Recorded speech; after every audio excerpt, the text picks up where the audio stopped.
12, 13 e 14.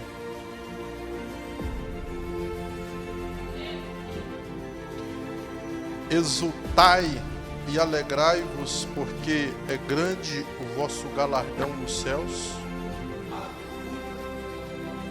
porque seguiram os profetas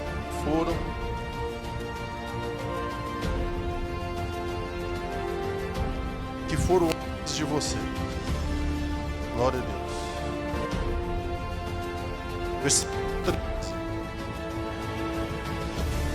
Versículo 13. Vós sois o sal da terra. Se o sal for insípido, com que se há de salgar?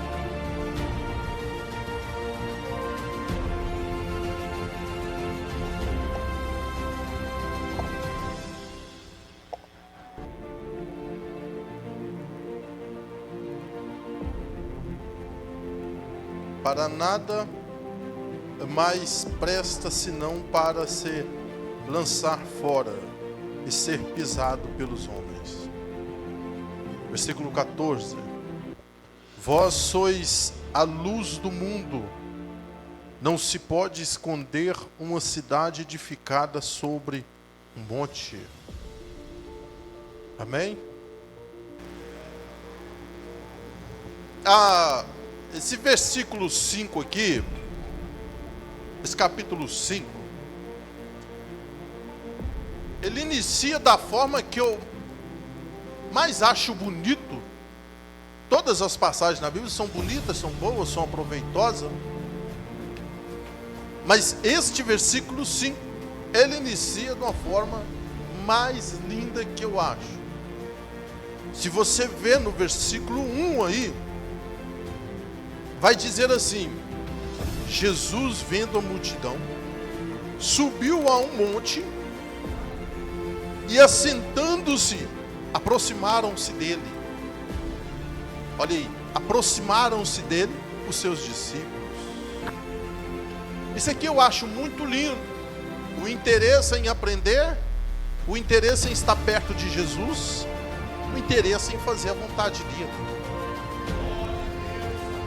No capítulo 4, após Jesus ser tentado pelo adversário, que vai do versículo 1 até o versículo 17, do versículo 18 até o 25, vai falar aí sobre os primeiros discípulos de Jesus Cristo. E os primeiros discípulos de Jesus Cristo é esse aí que ele está falando no versículo 1.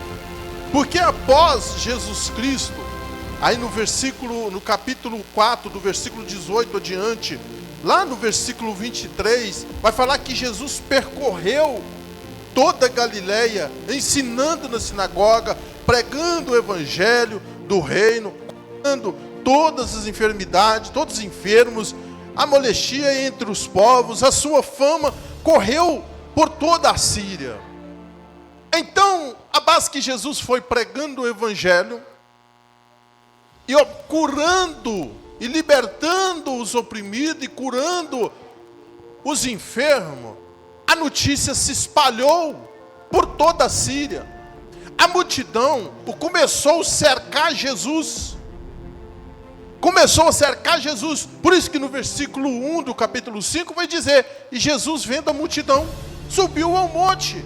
Jesus subiu ao monte com seus discípulos. Ele não subiu com uma multidão, apenas com os seus discípulos. Está escrito aí no versículo 25 do capítulo 4, fala: e seguiu uma grande multidão de gente de Galileia, de Decápolis, de Jerusalém, da Judéia e de além do Jordão. Estava seguindo Jesus. Mas no versículo 1, nós vamos ver aí um individualismo do capítulo 5, no versículo 1. Um individualismo de Jesus para com seus discípulos, dos seus discípulos para com Jesus. E Jesus, vendo a multidão, subiu a um monte e, assentando-se, aproximaram-se dele os seus discípulos. Aproximação, quando se fala de aproximação, se refere às vários e outros tipos de significado.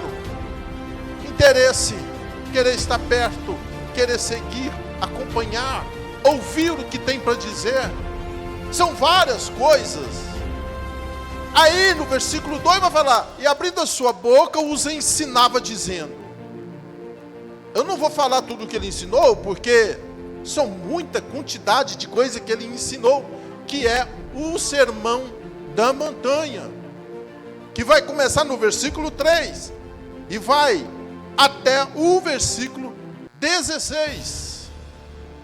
Parte deste sermão foi lido aqui, que é do versículo 12 até o 14. Jesus Cristo vai falar sobre as boas-aventuranças. As boas-aventuranças. Para nós entender o versículo 12, 13 e 14, fazemos uma análise no versículo 10 e no versículo 11, que vai nos dar uma chave para isso, para abrir um leque em nossa mente e compreender o que Jesus quer dizer no versículo 13, 14, 15 e 16. Olha, versículo 10: bem-aventurados que sofrem perseguições por causa da justiça, porque deles é o reino do céu. Versículo 11: bem-aventurados sois vós, quando vos injuriarem e perseguirem, e mentindo disserem todo o mal contra vós por minha causa. Versículo 12: exaltai-o e alegrai-vos, porque é grande o vosso galardão no céu, porque assim perseguiram os profetas que foram antes de vós. Esses dois versículos, esses três versículos, nos dão uma luz o que é que Jesus quer dizer no 13, no 14, no 15 e no 16. Olha que logo após ele dizer sobre a perseguição, ele vai falar para nós no versículo 13, desta forma: vós sois o sal da terra. Jesus está dizendo: vocês, meus queridos discípulos, são diferentes daqueles que o perseguem. Vocês, meus queridos, vocês têm sal, vocês têm paladar. Quando Jesus menciona acerca de vós sois o sal da terra, ele está dizendo que nós somos diferente ao contrário dos que não seguem a Jesus Cristo. Nós somos diferentes. Se você observar, ainda no versículo 12, ele manda nós exaltar, alegrai-vos, porque é grande o vosso galardão no céu. Em meio a tanta perseguição que ele vai dizer, aí do versículo 3 até o versículo 10, ele vai falar só de perseguição, mas vai falar sobre a vantagem de ser perseguido, e a boa-aventurança está cada uma ligada em cada versículo, para cada tipo de situação, ou que seja, aquele que sofre por amor à justiça, aquele que sofre por amor ao evangelho, aquele que sofre ou por amor ao próximo, tudo tem as suas boa-aventuranças. Aí Jesus vai dizer no versículo 12, que vamos ser perseguidos por isso, porque nós agimos diferente. Nós temos misericórdia, nós somos misericordiosos, nós somos um pequeno Cristo, dizendo em esta palavra, nós somos um pequeno Cristo Jesus, nós somos, vamos dizer, uma foto, um retrato falado de Cristo Jesus na terra, o que Ele pregou,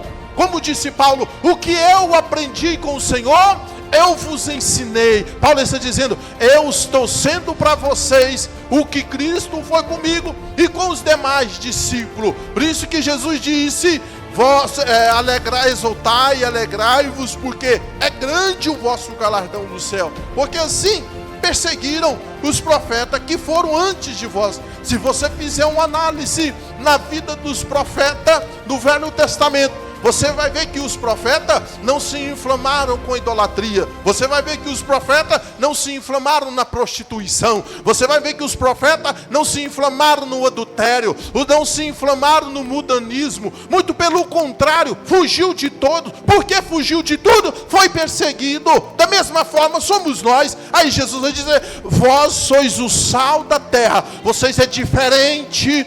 Vocês é diferente. Vocês estão nessa terra para fazer a diferença e não para ser igual a eles.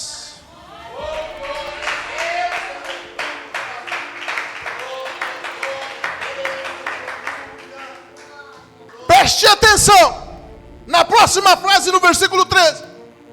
Se o sal for insípido, com que se há de salgar? Jesus está dizendo: o dia em que vocês perderam o paladar, saiba que perderam o valor, que perderam o significado, já não tem mais valentia nenhum, já não presta, porque é igual a todos. Acabou. Está aí no versículo 13. Se o sal for insípido, com que se há de salgar?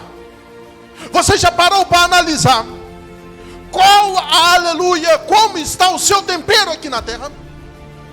A qual nível? Já parou para analisar? Se o seu tipo de vida que você leva são as mesmas que o ímpio leva, que o mundo leva? Você causa diferença entre o que serve e o que não serve a Deus? Disse Malaquias. Tem alguma diferença? Vós sois o sal da terra. Se o sal for insípido, com que se há de salgar? Insípido quer dizer é tirar o gosto, ficar sem gosto. Já não salga, não tempera mais. Você come uma comida sem sal, fica sem paladar. Sabe, quando eu faço uma análise dessa pequena frase, eu posso dar uma ida lá na igreja de Laodiceia. Jesus vomitou aquela igreja, porque não era nem quente e nem morna, nem quente nem fria, não tinha paladar. Foi vomitada para fora, porque era insípida, não era nem fria e nem quente. Quem dera quente ou quem dera frio. Para Jesus, mais vale frio do que morno. Bom, em outras partes, dizendo, bom para ele que ele quer, que todos sejam quentes e fervorosos, que tenha sal. Mas, se for para ser morno, em vez de quente, que seja frio. Por isso que o anjo vai falar naquela igreja de Laodiceia: não é, tu não és nem quente e nem fria, tu és morno, vomitar-te-ei da minha boca. Não tem paladar, água morna, dá dor de barriga. Olha, se o sal for insípido, com que se há de salgar? Em outras palavras, eu posso trazer dentro dessa frase, você sabe o que é? Se o sal está insípido, em outras palavras, se nós não salgamos o que nós tem para oferecer, para aí e pensa. Nós temos que ter algo para oferecer, para mostrar que somos diferentes, que nós somos servos de Deus, que nós somos homens e mulheres de Deus. Se não tem sal, se não tem salga, vai valer para o quê? Não tem mais valor nenhum. Homens e mulheres de Deus faz a diferença. Aonde estiver um homem ou mulher de Deus, o outro tem que contemplar de lá e ver, igual aquela mulher de Sarepta com Eliseu. Eis que vai ali um santo homem de Deus, porque ela viu a diferença.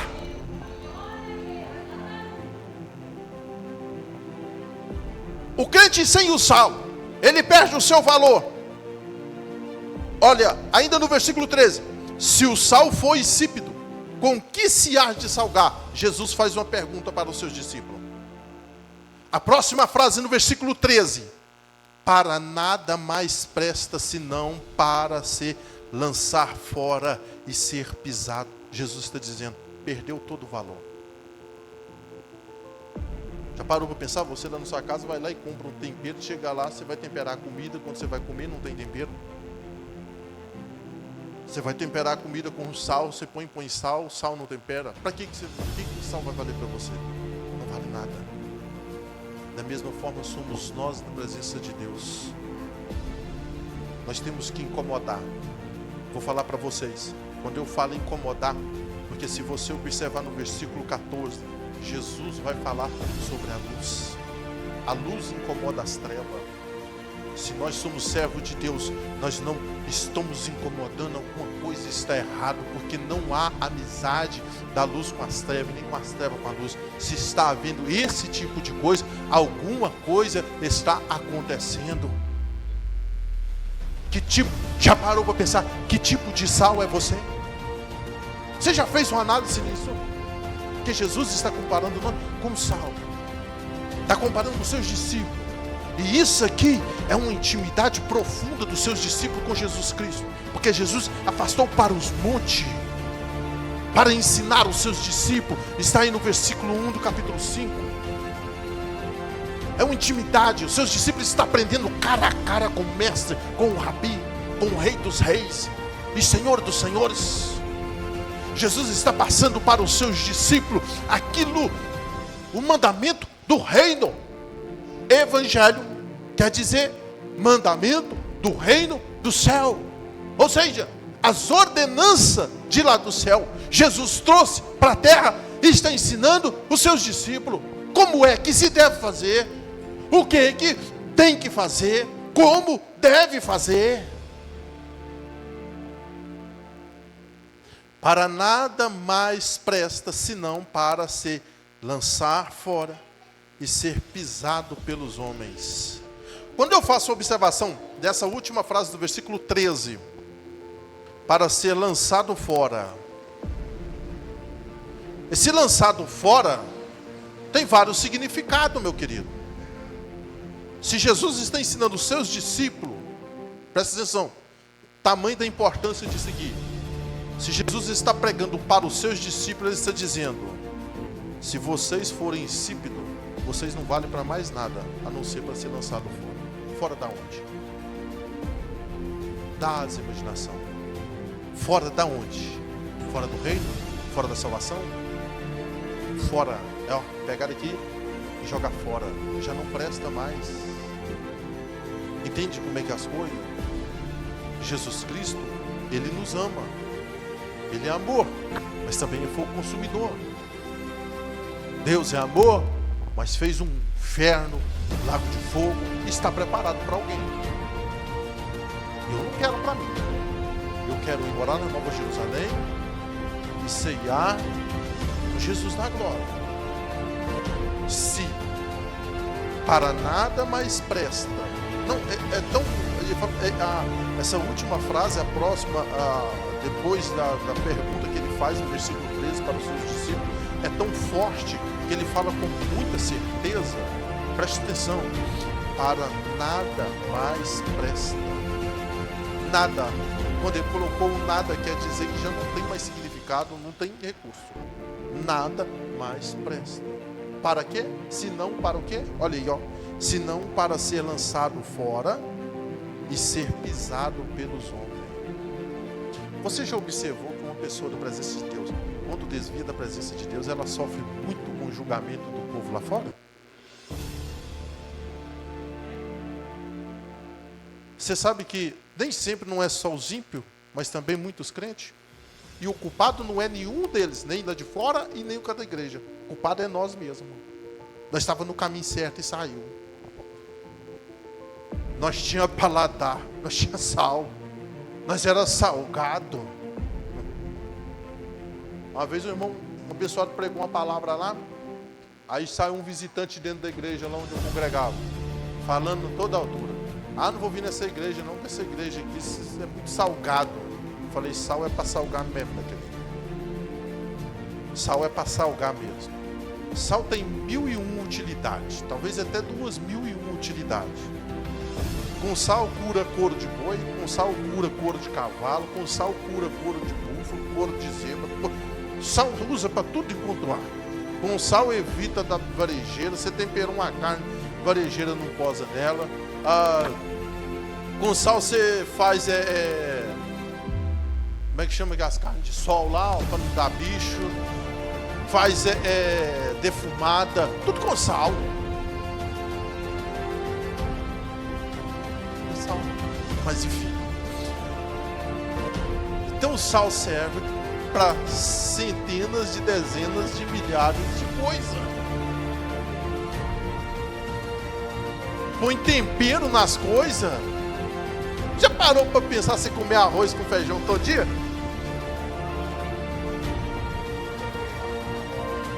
Comer arroz com feijão todo dia é a mesma coisa sem a igreja na terra.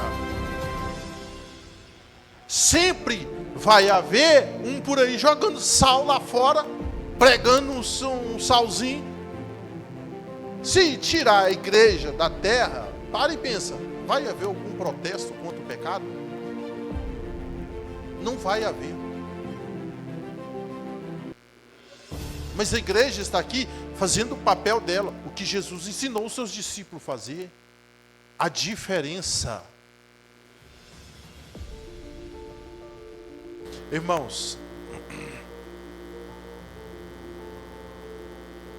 Deus vai vir buscar, Jesus Cristo vai vir buscar um povo completamente lavado no sangue do Cordeiro, no sangue dele. A lavagem no sangue do Cordeiro,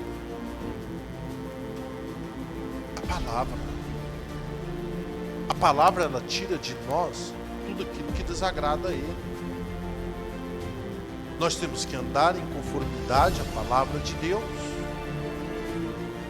É por intermédio dela. Não pensa você que Jesus vai descer de lá e cortar um pedacinho do sangue dele e começar a te passar, puxa, esfregar. Não vai acontecer.